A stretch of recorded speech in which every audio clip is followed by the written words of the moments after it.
नातिकन मजाले बोल्ने है ल।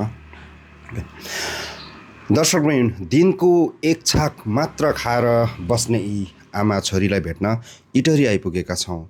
आफै सोच्नुहोला, दिनको एक छाक मात्र खाएर उहाँहरू कसरी बस्दै हुनुहुन्छ त? किन यस्तो अवस्थामा आइपुग्यो? हामी उहाँहरूसँगै कुराकानी गर्छौँ। बहिनी नमस्ते। नमस्कार। के नाम हो हजुरको? मेरो नाम चाहिँ कोपिला बोहरा लिम्बू हो। दिनको एक छाक मात्र खान्छौँ, आमा छोरी मात्रै बस्छौँ, हामी साह्रै बिजोग भयौँ भन्नुभयो होइन? खास कसरी यस्तो हुनुभयो? यस्तो चाहिँ अब श्रीमानले हेर्नु भएन होइन। यो मेरो छोरी 1 महिनाको हुँदादेखि, म 1 महिनाको सुत्केरी हुँदादेखि ऊ चाहिँ विदेश जानुभयो छोडेर। अनि गएपछि गएको 1 वर्षसम्म चाहिँ राम्रै भयो, सम्पर्कहरू गरिरहनुभयो। पैसा पनि अब धेरै चाहिँ नपठाइदिने, 15,000, 20,000, 10-12,000, कहिले अब 5-6,000 पनि पठाउनुहुन्थ्यो। त्यसो गर्दै गर्दै राम्रै।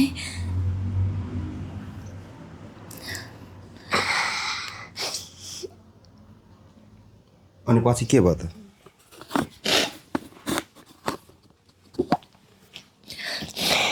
गर्नुभयो।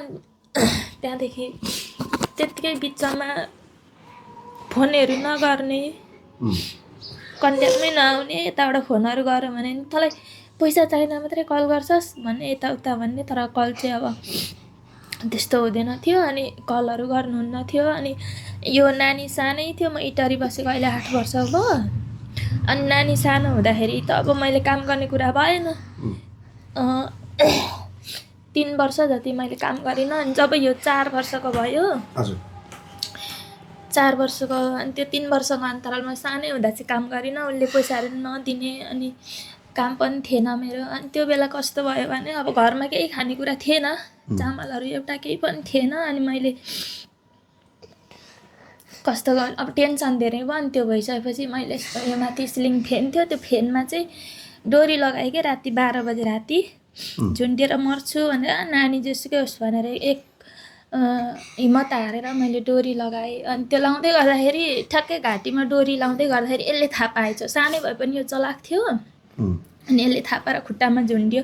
माथि चाहिँ कसी चाहिँ सकेको थिएँ माथि चाहिँ, तर घाँटीमा चाहिँ ठ्याक्कै पुगिसकेको थिएन। लाउन आँटेको थिएँ। यसले यो मम्मी के गर्नुहुन्छ भनेर आत्तिएर एक्कासी उठेर यसले मलाई बचायो। अनि त्यहाँ एकजना दिदी हुनुहुन्थ्यो। अनि उहाँहरू सबैजना भएर मलाई सम्झाउनु भयो। अनि मैले त्यहाँदेखि चाहिँ अब म कहिले पनि यस्तो मर्ने हिम्मत हार्ने कुरा गर्दिनँ, बरु म काम गरेर खान्छु भने। अनि त्यसपछि चाहिँ यसले नै पढ्दै गरेको स्कुल यहीँ अगाडिको सेकेन्डरी स्कुलमा आएँ। अनि त्यहाँ आएर काम भने। अनि त्यहाँ आएर काम भनेपछि त्यहाँ काम गर्दै थिएँ। अनि त्यही काम गर्दै खाँदै कोठाहरू भाडाहरू तिर्दै अनि म त्यहाँ काम गरेँ। जसले नानी पनि फेरि पढाइदिनु भयो। अनि अहिले चाहिँ त्यहाँदेखि असोजदेखि चाहिँ धेरै साह्रो बिराम भएँ। अनि त्यो बिराम भएको कारणले गर्दाखेरि अहिले उपचार गर्ने पैसा पनि छैन, खाने पैसा पनि छैन। अनि स्कुलमा काम मैले छोडेँ, नसकेर छोडेँ। अनि छोडेपछि चाहिँ अहिले अब खानालाई चामलहरू हुँदैन। दिदीले, यही रुमको दिदी हुनुहुन्छ यहाँनिर पल्लो रुममा, उहाँले नै यति अहिले पनि त्यहाँ कति होला यति ल्याउँदै दिनुहुन्छ। त्यो खाटमुनि बोरामा, यहाँ खाटमुनिको बोरामा पख्नै। ए यो हो, यो रहेछ। कति छ यहाँ? यति हो, 1 केजी पनि छैन, आधी केजी छ। ठिकै छ। यो चाहिँ पल्लोहरूको दिदीले दिनुभएको, उहाँले दिनुभएको। अनि अब यो शरीरहरू सबै काम छ, काम गर्न सक्दिनँ। उहाँले नै खानाहरू बनाइदिनुहुन्छ, दिनुहुन्छ। अनि उहाँहरूले पैसाहरू पनि अब नहुँदाखेरि सागसब्जी खानु भनेर यो दिदीले चाहिँ धेरै ठुलो गुण लाउनु भएको छ। उहाँहरूले नै सबै। अनि यसरी एक छाक खाएर बसेको चाहिँ कति महिना भयो? मैले जब काम छोडेँ त्यहाँदेखि नै, असोजदेखि नै लगभग भनौँ न। काम चाहिँ किन छोड्नु भयो त? बिराम भएर नसकेर छोडेको। अनि औषधिहरू खाइरहेको छु। के बिराम चाहिँ सुरुमा के भएको? सुरुमा चाहिँ मुखदेखि ब्लड गयो। अनि त्यो ब्लड गइसकेपछि हस्पिटल गएँ। हस्पिटल जाँदाखेरि किडनीको समस्या देखाइदियो। अनि फोक्सोमा पनि समस्याहरू देखायो। अनि त्यो यस्तो धुवाधुलोतिर कामहरू नगर्नु भन्थ्यो। त्यो हुँदाहुँदै अनि मैले नसकेर काम छोडेँ। अनि अहिले अब त्यस पथरिया पनि 12 ml को भइसकेको रहेछ, 3 ठाउँ रहेछ, पित्त थैलीहरू सबै फाल्नुपर्छ, अनि किडनी पनि सुन्निएको छ, मृगौलाले नि त्यति काम गरेको छैन भनेको छ। अनि त्यसकै लागि उपचार गर्न नसकेर सुरुमा भएको चाहिँ पथरिया, हजुर अनि त्यो पथरिया त उपचार गर्दा त सम्भव थियो, पछि त्यही पथरियाले गर्दा चाहिँ किडनीमा समस्या आएको। हजुर त्यो भयो। सुरुमा उपचार गर्न सम्भव त थियो, तर अब आफूले एक छाक अब अहिले कमाएर भरे खाएर छाक काट्ने मान्छेलाई उपचार गर्न सहज भएन, सकिन। त्यसले गर्दाखेरि अनि एकैचोटि बिरामहरू अब त्यो नसकेर त्यो पथरियाको समस्याले किडनीमा पनि समस्या देखियो। म यहाँ साह्रै नानी त साह्रै रुँदै हुनुहुन्छ, किन रुनु भएको नानी? नरुनु, के नाम पऱ्यो तपाईँको? वर्षा। अनि मम्मीलाई तपाईँले बचाउनु भएछ नि? हजुर। कति बजी राति? 12 बजे। 12 बजी। मम्मीले के गर्दै हुनुहुन्थ्यो त्यतिखेर? पेनमा डोरी आएर रुन्दिन आँट्नु भएको थियो। अनि मेरो माया लाग्दैन भनेर भन्नु भएन? केही भन्नु भएन है? अनि बाबाले तपाईँलाई कहिले कन्ट्याक्ट गर्नुभयो? बाबा कस्तो हुनुहुन्छ देख्नु भएको छ? फोटोमा देखेछु। फोटोमा देख्नु भएको छ? कतिमा पढ्दै हुनुहुन्छ अहिले? क्लास 3। क्लास 3 मा। अनि स्कुलमा मम्मीले काम गर्दा चाहिँ राम्रै थियो होला, अहिले मम्मीले काम गर्न सक्नुहुन्न रहेछ होइन? अनि स्कुलमा त्यस्तो फीहरू त केही माग्नु भएको छ कि छैन? भन्नुभयो होला नि त मेरो मम्मी बिरामी हुनुहुन्छ भनेर। भनेको हो। अनि त्यो एक छाक मात्रै खाना खाँदाखेरि कहिलेकाहीँ भोकै सुत्दा मम्मीलाई भन्नु पर्दैन मलाई भोक लाग्यो मम्मी म खाना खान्छु भन्दा के भन्नुहुन्छ? चामल छैन भन्नुहुन्छ। चामल छैन भन्नुहुन्छ। अनि तपाईँले सानो नानीलाई यसरी भोकै सुताउँदा मनले मान्यो त? मनले त मान्दैन नि, अब नभएपछि के गर्नु, मान्नै पर्छ। कति त नुन र पानी मात्रै खुवाएर पनि राखेको छु यो नानीलाई। आफूले पनि त्यही हो, उसलाई पनि त्यही हो। सक्दा त 2 छाकै खुवाउँथेँ, अब अहिले 2-3 महिना भयो त्यस्तो भएको चाहिँ। अनि पहिला पो स्कुलमा काम गर्नुहुन्थेछ होइन, र यो रुम भाडा पनि तिर्नुहुन्थेछ, अब अहिले चाहिँ कसो गर्दै हुनुहुन्छ? अहिले अब असोजदेखि नै रुम भाडा तिरेको छैन, पैसाहरू माग्दै हुनुहुन्छ। मेरो स्थिति यस्तो छ, मैले उपचार पनि गर्न पाएको छैन भनेर भन्दैछु दिदीहरूलाई। अनि नानीले बाबाको के अरे बाबालाई चाहिँ फोटोमा मात्रै देखेको, कहिले कन्ट्याक्ट गर्नु भएन? बाबाको नाम त थाहा छ? के हो? हिमाल लिम्बू। हिमाल लिम्बू। कुन लिम्बू हो? सम्भाम्फे। सम्भाम्फे? हजुर। कुन ठाउँको? लेटाङको? हजुर। अनि किन उहाँको घरमा कहिले लगेन तपाईँलाई? घरमा पहिला त बेघर घर उतै बसेको हो। पहिला सम्बन्ध राम्रो हुन्जेल, त्यहाँदेखि चाहिँ अब नराम्रो भयो। अनि अब ऋणहरू पनि धेरै छ, अनि त्यो ऋणहरू चाहिँ उसको आफ्नो आफन्त उसको शाखा सन्तानले के भन्छ, उसको भाइले उसको दाइले चाहिँ उसको छोराले चाहिँ टन्नै पैसा कमाएर यहाँ मैले मोज मस्ती गरेर उडाएर बसेको जस्तै ठानेर अहिले नानी यत्रो छ, न कल गर्छ न कन्ट्याक्ट न केही गर्दैन, हेर्दैन, खोजी निन्दा। म एकल महिला के भन्छ जिउँदो श्रीमानको जिउँदै विधुवा भएर बसेको छु। अनि आफ्ना आफन्त कसैले पनि खोजी निन्दा गर्दैन। माइतमा पनि पहिला उसले नै गर्दाखेरि धेरै ऋणहरू बिगारिदियो। अनि अब माइतबाट पनि खासै सोचे जस्तो राम्रो छैन। अब बिराम भएर थला परेको चाहिँ म अहिले 1 महिना भयो। धेरै गाह्रो भएको छ, कोही पनि त्यस्तो आएर हेर्ने आउने हेर्ने छैन, मेरो आफ्ना आफन्तबाट चाहिँ छैन। अनि आज बिहान खाना त खानुभयो? खाएँ, दिदीले बनाइदिनु भएको थियो, उतैपट्टि बनाएर ल्याइदिनु भएको थियो, खाएँ। अनि उहाँ पनि त्यसरी आउनुभयो भने मलाई बोलाउनु, म पनि केही शब्दहरू बोल्छु, यस्तो बिजोकमा बसेको छ भन्छु भन्दैन थियो। कहाँ जानुभयो, आउनु भएको छैन, अहिले बाहिर निस्किनु भयो होला। ओके, सम्पूर्ण दर्शक महानुभावहरूमा यी आमा छोरीको पीडा, श्रीमानले छोडेर गइसकेपछि उहाँले दुःख सुख स्कुलमा काम गरेर यी सानो छोरीलाई पढाउँदै आउनुभएको थियो। अब उहाँको शरीरले साथ दिएन, शरीरले साथ नदिएपछि उहाँको भएको त त्यही एउटा पत्थरिया रहेछ। पथरिया सबै मान्छेलाई थाहा छ यसको उपचार सम्भव छ, छिट्टै पनि हुन्छ। तर त्यही पथरिया चाहिँ उपचार छिटो गरिएन भने पछि त्यसले किडनीदेखि लिएर पित्तथैलीहरू सबै ड्यामेज गरिदिन्छ। उहाँको भएको त्यो हो। र अब केही सहन नसकेपछि यी आमाले चाहिँ अब मर्न पनि खोजी छिन् घाँटीमा सल लाएर। अनि यो सानो छोरीले देखेछ रातिको 12 बजे अनि आमालाई बचाइछिन् है।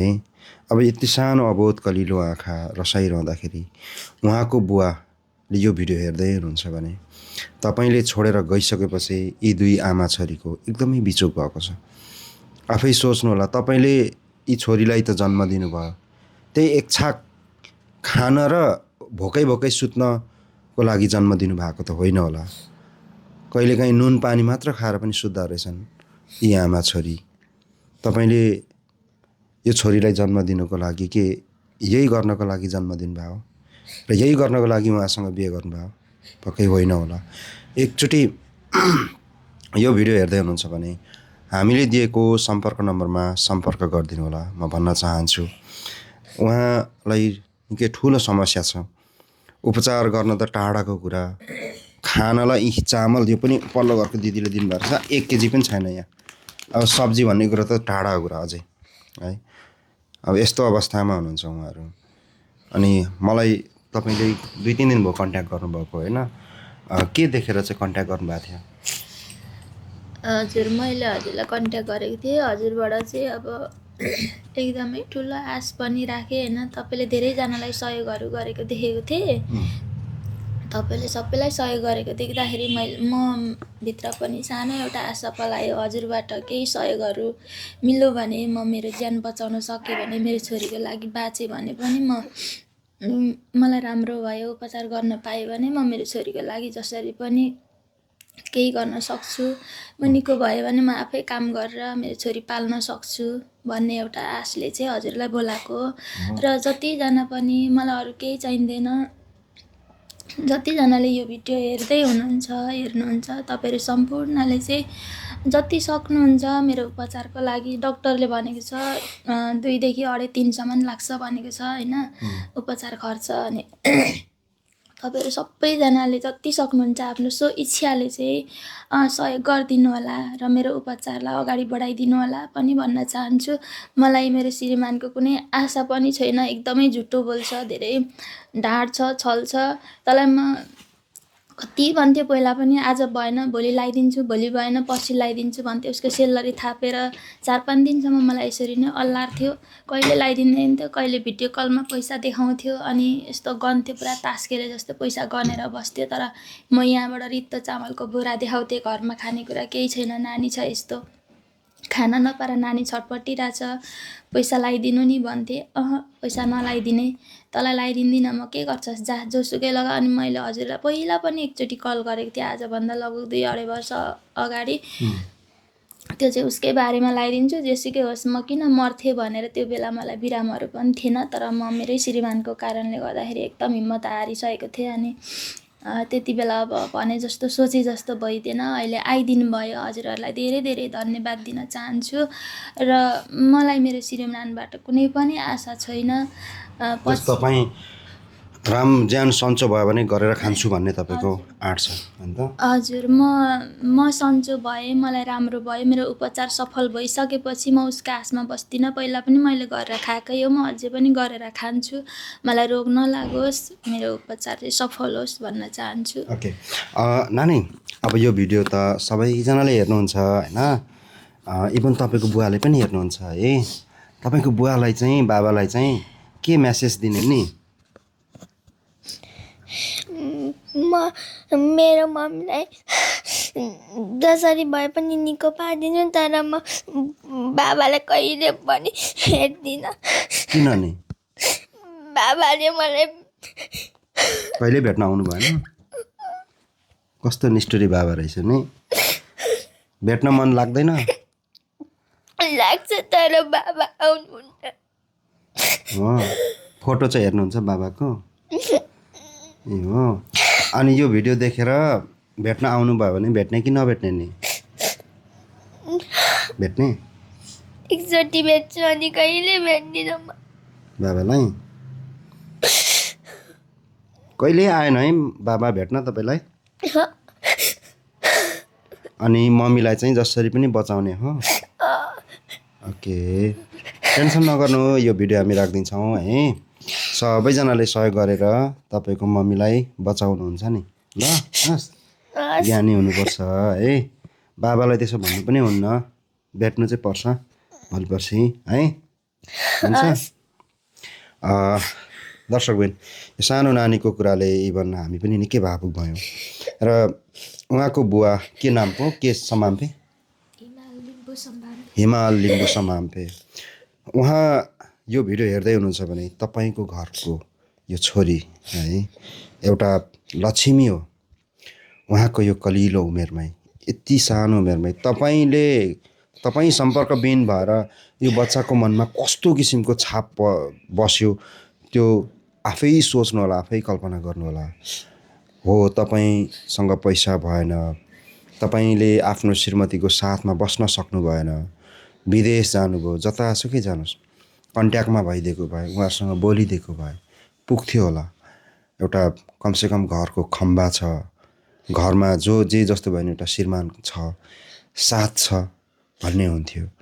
त्यो नै तपाईँले त्यो मनोबल नै गिराउने टाइपको चाहिँ व्यवहार गर्नुभयो, तर त्यो चाहिँ नगरिदिएको भए हुन्थ्यो है।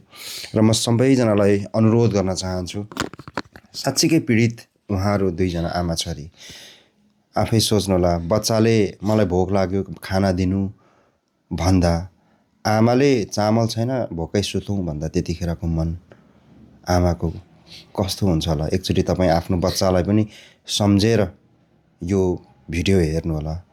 म उहाँहरूसँग सधैँभरि यसरी नै यहाँ इटरीमै बस्नु हुँदो रहेछ। उहाँहरूसँग तपाईँहरू आएर पनि भेट्न सक्नुहुन्छ, हेर्न सक्नुहुन्छ। उहाँहरूको कन्ट्याक्ट नम्बर हामीसँग छ, सम्पर्क गर्नु होला, उहाँहरूसँग कुरा गरिदिनु होला भन्न चाहन्छु। घरबाट नतिरेको कति महिना भयो? अहिले 4 महिना भइसक्यो।